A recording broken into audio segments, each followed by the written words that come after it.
আমার জেলা কমিটির নেতৃবৃন্দ, কেন্দ্রীয় কমিটির নেতৃবৃন্দ, আগত চট্টগ্রাম সহ দূর দূরান্ত থেকে অনেক কষ্ট করে পরিশ্রম করে আমাদের ডাকে সাড়া দিয়ে যে সমস্ত স্বেচ্ছাসেবী ভাইরা এসেছেন এবং আমার মঞ্চে ভূমিষ্ঠ আমাদের জেলা কমিটির সম্মানিত উপদেষ্টাবৃন্দ, সবাইকে জানাই আন্তরিক শুভেচ্ছা এবং অভিনন্দন।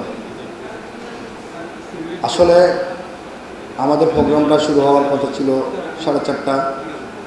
সবার কাছে আন্তরিকভাবে দুঃখ প্রকাশ করছি, বৃষ্টির কারণে আমরা প্রোগ্রামটা সম্মত শুরু হতে পারিনি। খুবই ভালো লাগছে আপনারা যে আমাদের ডাকে সাড়া দিয়েছেন। সাড়া দিয়ে আমরা একই মঞ্চে বসে আমরা নিজেদের মধ্যে কিছু আলাপ আলোচনা করার সুযোগ পেয়েছি। আসলে আজকে এই প্রোগ্রাম শুরু করার একটাই উদ্দেশ্য ছিল আমাদের। অনেকের মনে হয়তো কষ্ট থাকতে পারে যে প্রোগ্রাম কেন হচ্ছে। আসলে আমরা যারা স্বেচ্ছাসেবী সংগঠনে কাজ করি, প্রত্যেকের জায়গা থেকে নিজ নিজ এলাকা নিজ উদ্যোগে সামাজিক কার্যক্রম চালিয়ে যায়।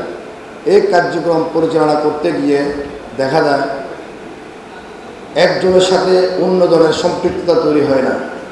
আমরা national environment human rights foundation, জাতীয় পরিবেশ মানবাধিকার সংস্থা নিয়ে কাজ করি।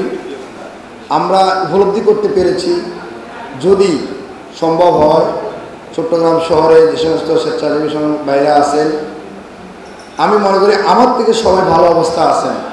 আমি হয়তো তাদের তুলনায় অনেক নগণ্য, তারপরে আমি চেষ্টা করেছি সকলকে আজকে একই মঞ্চে এনে কিছু বলার জন্য। সবাই আমাদের উদ্দেশ্য একটাই, সকল সংগঠন স্বেচ্ছাসেবী যারা আছেন তাদের সাথে আমাদের একটা ভ্রাতৃত্বের বন্ধন তৈরি করে নেওয়া, যাতে আপনাদের যে কোনো সময় প্রয়োজনে অপ্রয়োজনে আমরা আপনাদের পাশে থাকতে পারি, আমাদের প্রয়োজনে অপ্রয়োজনে আপনারা আমাদের পাশে থাকতে পারেন। এটাই ছিল আমাদের মূল উদ্দেশ্য, আর কোনো উদ্দেশ্য নয়। কারণ স্বেচ্ছাসেবী সংগঠন যারা করে, এবারে আপনারা দেখেছেন ফেনী, নোয়াখালী, লক্ষ্মীপুরে ত্রাণ বিতরণ করতে গিয়ে মানুষ যারা স্বেচ্ছাসেবী হিসেবে গিয়েছে তারাও ঠিকমতো খাবার পায়নি, তাদের খবর নেওয়ার লোক ছিল না। কিন্তু আমি নিজেও ব্যক্তিগতভাবে ত্রাণ নিয়ে আমরা গিয়েছি, আমরা যতটুকু সম্ভব আমরা দিয়েছি। আমি মনে করি এখানে অনেক সংগঠন দিয়েছে, সবাই সবার জায়গাতে চেষ্টা করেছে। তো সবার সাথে একটা ভ্রাতৃত্বের বন্ধন তৈরি করার জন্য আজকে আমাদের এই প্রোগ্রাম। আর আমাদের এই সংগঠনের মূল কার্যক্রম হচ্ছে আমরা বৃক্ষরোপণের মতো কার্যক্রম পরিচালনা করি, মৎস্যপণা অবমুক্তকরণ করি, বিনামূল্যে চিকিৎসা সামগ্রী, বিনামূল্যে আমরা প্রতিটি থানা ভিত্তিক আমরা চিকিৎসা সেবা দিয়ে থাকি 400 থেকে 500। আমরা ত্রাণ সামগ্রী বিতরণ করে থাকি, আমরা রমজানে মানুষের কাছে ইফতার বিতরণ করে থাকি। এছাড়া আমরা যেখানে মানবিক অধিকার পূর্ণ হয় আমরা চেষ্টা করি আমাদের পক্ষ থেকে যতটুকু সম্ভব আমরা মানুষের পাশে দাঁড়িয়ে মানবিক সেবা দেওয়ার জন্য। তো আমার সামনে যারা আছেন, আজকে আমাদের বলা কথা নয়, তারপরে আমি আমার সংগঠন সম্পর্কে না জানলে হয়তো আপনারা জানবেন না যে আপনারা আসলে আপনাদের কাজ কী। আমরা 2015 সাল থেকে national environment human rights foundation Chittagong শহর সারা বাংলাদেশে আমাদের কার্যক্রম আছে, আমরা চালিয়ে যাচ্ছি। আমাদের সংগঠন জাতীয় পরিবেশ মানবাধিকার সংস্থা। আমরা যেখানে অন্যায়, যেখানে অত্যাচার আমরা সেখানে যাই।